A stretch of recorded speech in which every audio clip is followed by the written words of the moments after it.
Hey, what's going on, everybody? It's Matthew back with the second and final episode of round 4 of the My Favorite LJN tournament revisited. So, we got some of the most elite figures in my collection going to battle for this round before we move on to the 5th round in the next video. So, like many of my videos, not going to talk too much at the beginning. We're essentially going to dive right in. With these videos going 30 minutes plus, I try to, be very conscientious of the viewers' time. So the first matchup, and these are all hard decisions, but this one in particular is really going to get me. It's going to feature from Series 6 original Big Boss Man taking on the Andre the Giant figure. So a couple rounds ago, Stud eliminated Andre number 1, and the last video we saw Stud eliminate Andre number 2. So that leaves Andre number 6 or Series 6 as the last remaining Andre the Giant in this competition. It is a great figure just like the other two. His arms, like Series 2, aren't stretched out as much as Series 1. So I think Series 1 Andre has a little bit better pose. The problem with this figure going into this matchup, you are facing one of the greatest LJN figures of all time and the Big Boss Man. Now, given when I did my top 10 list of all-time favorite LJN originals, I had Andre number I think I had Andre number 1 at number 3. So technically, you could throw Series 2 or Series 6 Andre as kind of like a 3A, 3B, 3A, 3B, 3C deal. And I think Bossman came in at number 6, if I'm not mistaken. So by those metrics, I would say, well, Andre the Giant's a better figure, right? Sure, based on pose, why not? But you can't deny what the Big Boss Man from Series 6 means to the LJN line. So, again, one of the best fighting poses you're going to find of any LJN figure. Absolute, fantastic pose. An accessory. Does it really make that much difference? No, but it is a nice little commodity that does add value to the figure. It's got the nice bulkiness of the figure. Its head is much, more proportionate. That's why I kind of consider. I always compare the LJNs to the Hasbros because Hasbros are what I had as a kid, and it's kind of a combination of Series 1 and Series 3 Bossman. Not too thick, but not too super thin either. It's just an overall great likeness, great thickness of the figure, and like I said, you could pretty much do anything with this figure that you could do with Andre. Like many of Series 1 figures with, bent knees and legs spread apart, both figures have that. Obviously, Bossman is much more, the bent knee is much more slighter, but it definitely does its trick. The overall color scheme, I must say it right now, based on the color scheme and overall design of Big Boss Man, pose-wise, you could go either way. It doesn't really make a difference, but I think I'm going to choose Boss Man over Andre Blackstrap. So yes, that's going to remove all Andres out of this competition, and that sucks. But I just think this is the right choice. I mean, Big Boss Man overall is just a perfect figure, just about as perfect as you can find. And let's see, these figures did square off. So my very first tournament, very first round, the first matchup featured these two guys going against each other. And I chose Boss Man back then too. And a lot of these times when I'm looking at these matchups, I'm having to think back and, how I played it out. So, Big Boss Man is going to go to round 5. And right now is one of the front runners to make it to the finals.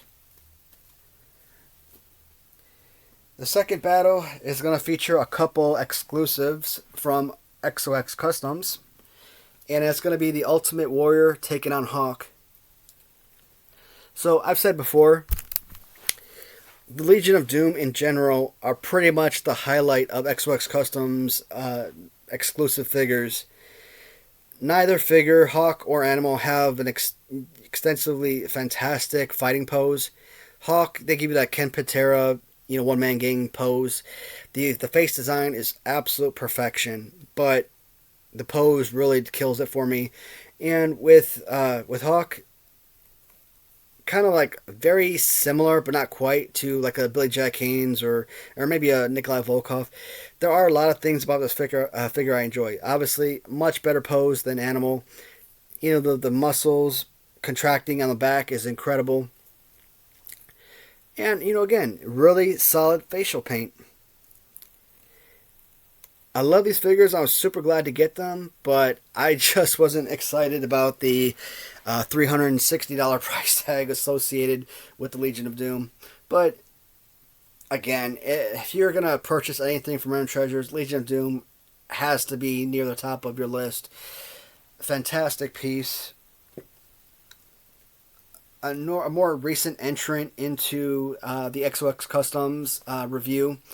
I believe it was episode 73. I could have that wrong. I'm just throwing out a number. You know, it could have been like 79. Again, I'm trying to go off memory. I can't remember. But that featured 25 different exclusives from Random Treasures, which included the new Volume 2 Ultimate Warrior. I've said it plenty of times when discussing this figure. Because the original LJN version was so good, you never needed to make a new Ultimate Warrior figure. I mean, I was super glad to have it, and it had a really good pose to boot. The pose was good, it just wasn't great. I still prefer the original Ultimate Warrior to this version, but nonetheless, it is a great one regardless. And again, right up there with Legion of Doom. If you need to get a figure from XOX Customs, if this had to be your first choice, it would be a good one. It'd probably be one of my first recommendations. Because the original did get eliminated a round or two ago. I think it was eliminated round 3. In fact, I think both warriors, the other two warriors were both eliminated in round 3, if I'm not mistaken. So here in round 4, we've got the last Ultimate Warrior doing battle. Based on pose alone, yes, 1,000 times Ultimate Warrior annihilates Hawk, but it can't be that simple. So we have to do a quick review of the overall figures. So it's not as good as the Wrestlingwriter version, but the Ultimate Warrior and the Wrestlingwriter is pretty much this figure, you know, minus the Wrestlingwriter. His Ultimate Warrior was like a Hulk Hogan pose, which made it, again, possibly one of my most perfect figures that I love. His boots aren't quite as good as the rest of the version, but it's still really solid and a key note of this figure. But, you know, Hawk, with the little design of the boots here, still a fantastic piece. Because Hawk has pants and he's able to have more graphics from the waist down, that definitely helps.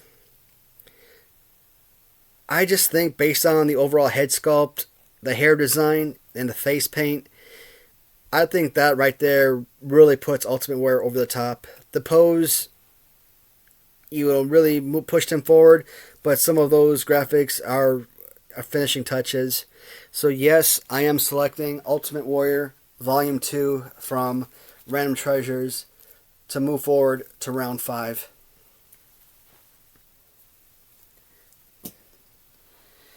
So, the last of the Random Treasures figures still in competition. And I had a feeling that these two at some point might square off.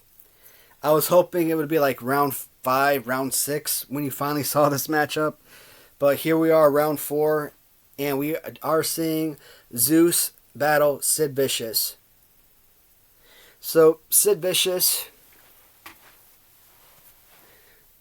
you wouldn't think that the Galoob 2-ups would go really far in this competition. And if they do, you wouldn't expect them to go, you know, round 6, round 7, you know, semifinals into the finals.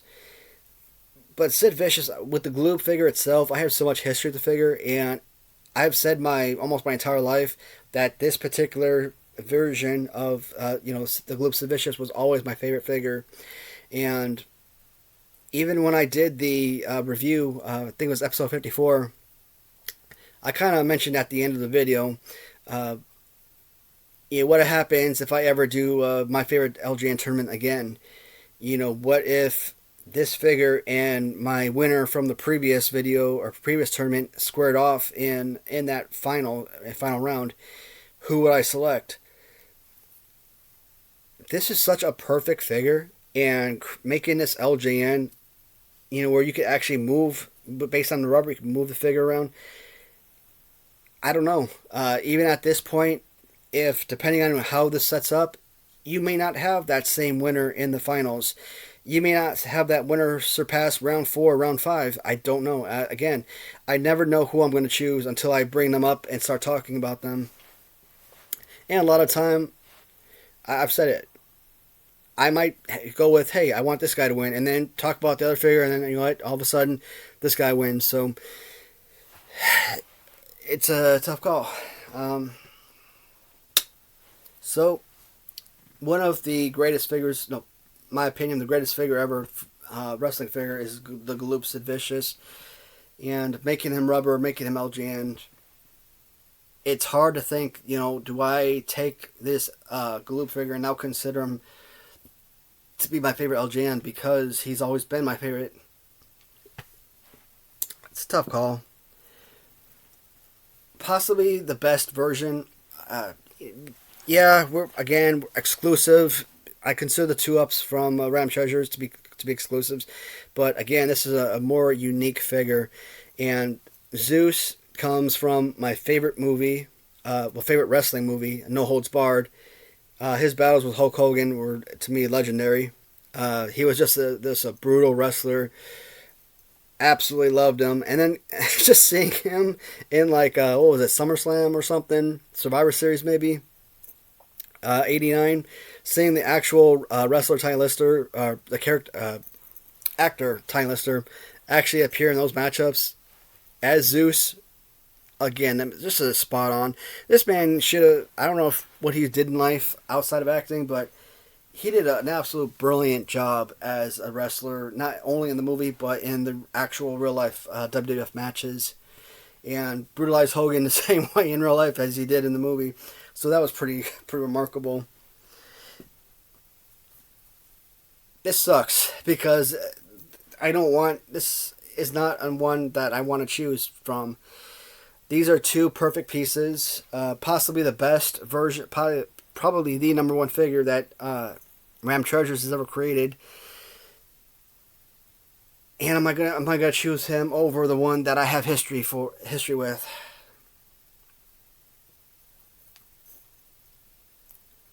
I'm gonna look at it. A really good. Because it's at the waist, you could do a little power bomb or something.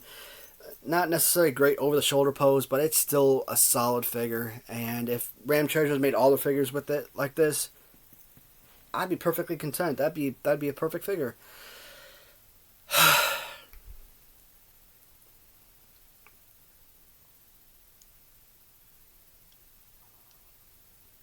No. I am sticking once again with Sid Vicious to move forward to round 5. And I don't know if this one will make it past the 5th round, but if he makes it in round 6, I think there's a strong possibility he makes it into the finals.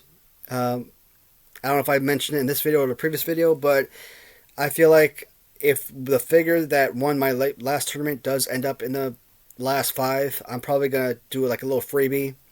That means it's going to be like a Karate Kid Part 3 scenario. Daniel LaRusso, he won the previous tournament. Thus, the following year, he didn't have to wrestle didn't have to fight all the other martial artists to get to the finals. He just automatically got put in the finals to face whoever the last guy standing was. And so, if my winner from my previous tournament does end up in the bottom 5, I will automatically push that one forward to the finals and have a 3-man finals as opposed to just a regular one-on-one battle. Sid Vicious pushes forward to round 5. 2 of the best figures, maybe not necessarily 1 and 2, but definitely among the top 10 from Wrestlingwriter is Mr. Perfect and Bruiser Brody.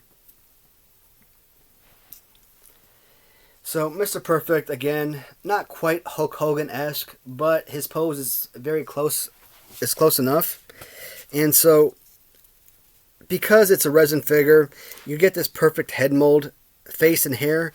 And I keep talking about it because I like dual colored figures. You know, this singlet that gives you this nice orange and, you know, black background. It's fantastic. Yes, Random Treasures does an excellent job with their figure, taking like that blue, the blue singlet and adding that little yellow background. Both the Series 3 and Series 8 Hasbro of Mr. Perfect, you know, same thing. Same color schemes. Well, no, their Series 3 was yellow, not orange. Yeah. Love this figure. I think I had him as my either number 3 or number 4. Probably number 3 is my all-time favorite Wrestlingwriter acquisition. And I think what it did for me, you know, over, you know, a couple other figures that I selected, was that because he does have that 3D printed face, so it was more human-esque. You know, not so much of a cartoon rubbery figure. But as a resin, that does hold him back a lot in these competitions.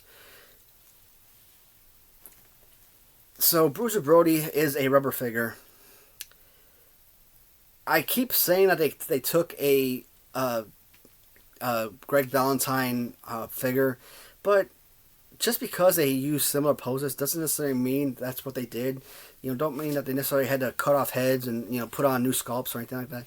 That's exactly what they could have done. I just don't know. I'm not a customizer myself. I have no idea how to do, you know, this type of artistry. When I look at the figures, I can make assumptions, but, you know, if that's what they actually did, I don't know. And this vest, you know, it's not like it's a, you know, colored in or anything like that. They actually have these little molds here where you can actually feel the vest insert. And all around, it's just an absolute beauty. And like the Ultimate Warrior from Wrestlingwriter, I've talked about it in the past a lot. The boots, man. The boots are like one of my favorite aspects of this figure.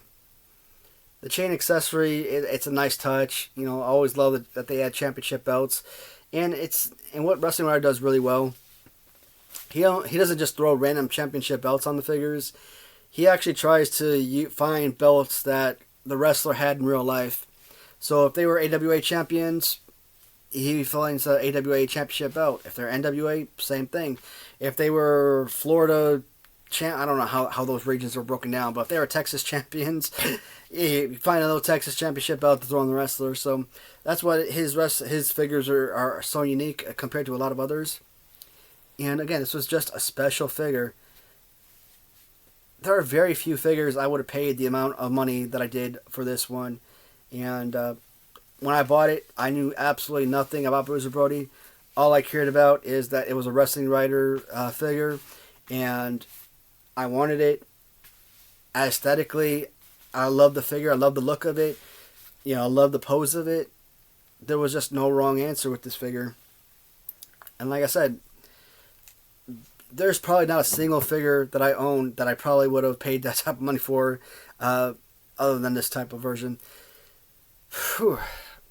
Tough one is because Perfect is more of a 3D print and very hard for me to pass on a character that I actually know.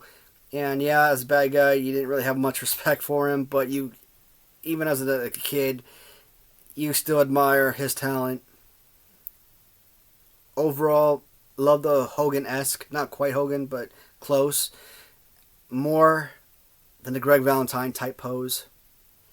So am I finally ready to say goodbye to Bruiser Brody and push Mr. Perfect forward to round 5? Not this time. Yes, Bruiser Brody is being pushed forward to round 5, and I keep saying, I've said it in the last round, and I'll repeat this time. There is no other figure in this entire tournament that's had to deal what Bruiser Brody's had to deal with. Let me pull my list out. Give me a second here. Alright, so, well, I know in round 1, he defeated the custom Kerry Von Erich. So, round 2... here it is. Alright, so round 2... where am I at? Sorry. Alright, here it is. Round 2, he defeated Abdullah the Butcher. And in round 3, where am I at?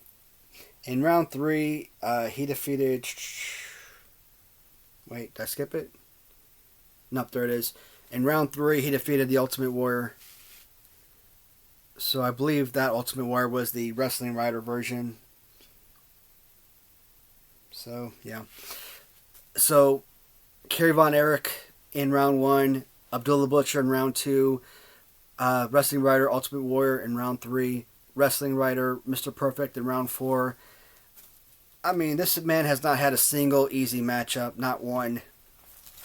You can give all the credit in the world to Big John Studd, knocking out 2 different Andre the Giants, but, I mean, with the amount of competition, I mean, even if this guy loses in round 5, nobody had a better showing than Bruiser Brody.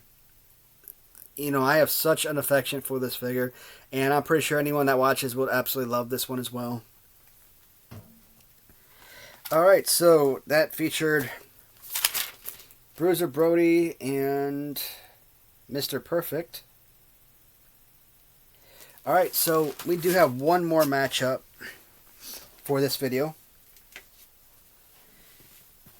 Oh, championship belt fall off. Perfect. Alright, so the very last matchup, is this the last of round 5? No, round 4. Wait, where am I? Where to leave off at? Alright, so, yep. So the very last matchup of round 4 is going to pit the Raider Nation's 1-2-3 Kid against John Ruggiero's The Mountie. So I didn't have the 1-2-3 Kid the first time I did the tournament, so, seeing him make it all the way around 4, it gives a great opportunity to call out a special company, the Raider Nation, and, Kenny Lester, who designs these figures. I think maybe John Ruggiero's British Bulldog figure made it to, round 4, maybe 5. Let's say round 4 in the first tournament. So, one of his figures did go, relatively deep in the tournament, but that was the only one. In round 3, the Mountie dispatched that British Bulldog, and being able to see another John Ruggiero figure push forward, multiple rounds, not keeping the same Bulldog or same figures over and over again, giving the opportunity for other figures to push forward, So I said that the Nikolai Volkov figure was probably on my top 15 of all-time favorite LJNs, and Rick Martel, when I did the video, I haven't posted it yet, of course, not until after this tournament's complete.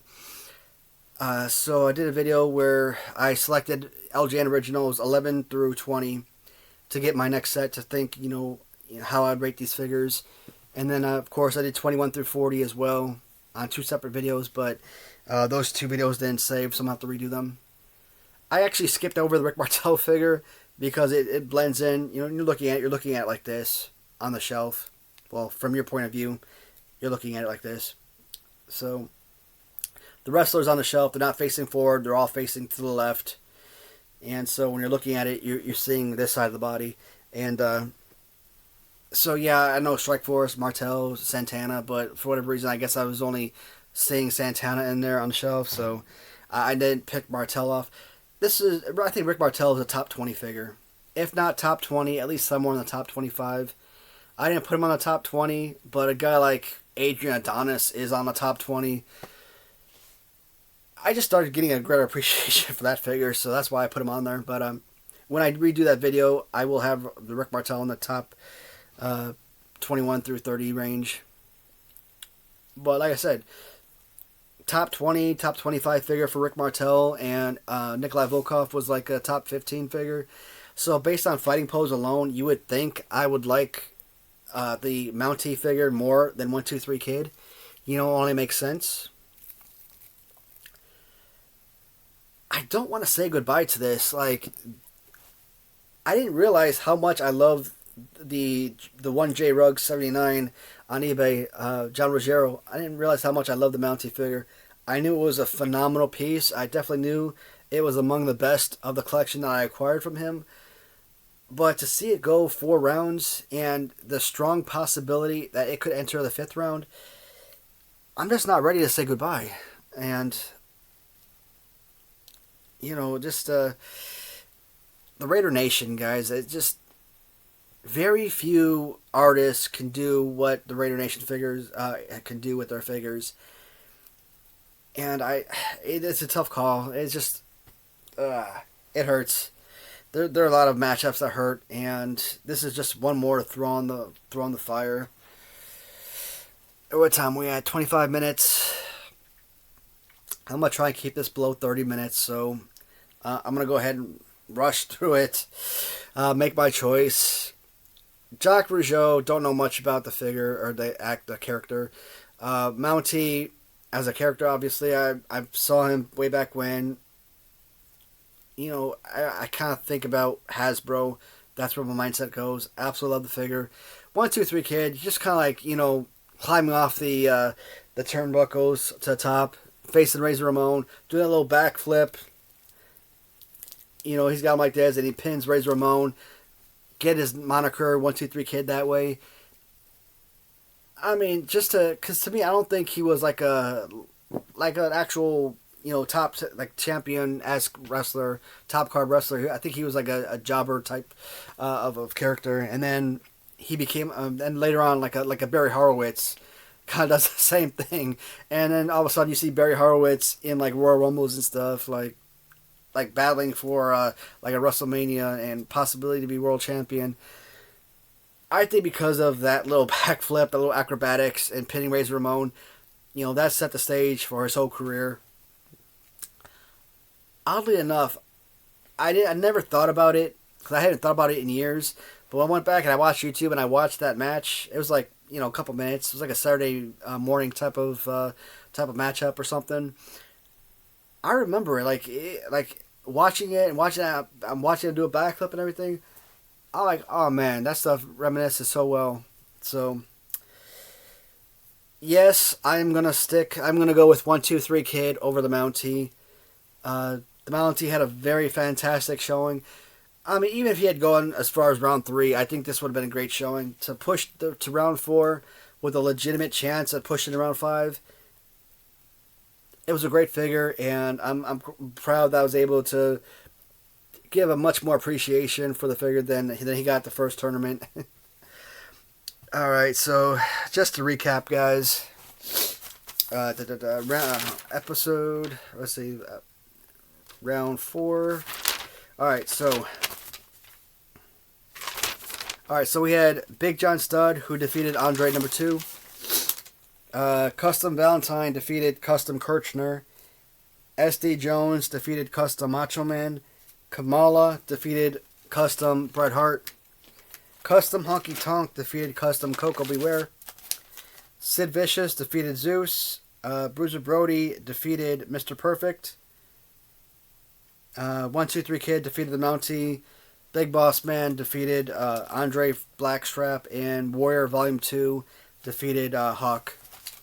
So, based on that, series or round 5 will only have one video. And then round 6 and 7 will be put together, one video. So, we're going to see Stud squaring off against Custom Valentine. Kamala is going to square off against SD Jones. Sid Vicious is going to square off against the Custom Honky Tonk Man. Bruiser Brody is going to square off against 1-2-3 Kid. And Big Boss Man is going to square off against the Ultimate Warrior from Volume 2. Alright. I'm, got the video set up. I'm down here. I might as well keep going. I will make one more video for round 5. And I don't know, because round 6 and 7, I don't know. I might make 2 more videos, but I'm at least going to try one more for tonight and then possibly call it a day. We'll see. Alright, thank you so much, everyone, for watching, as always. Again, please let me know who you would have chosen. If any of my choices, any of these battles make sense to you, or if you would have gone another route. Always look forward to hearing from you, and I will talk to you in the comments. See you in the next video, guys.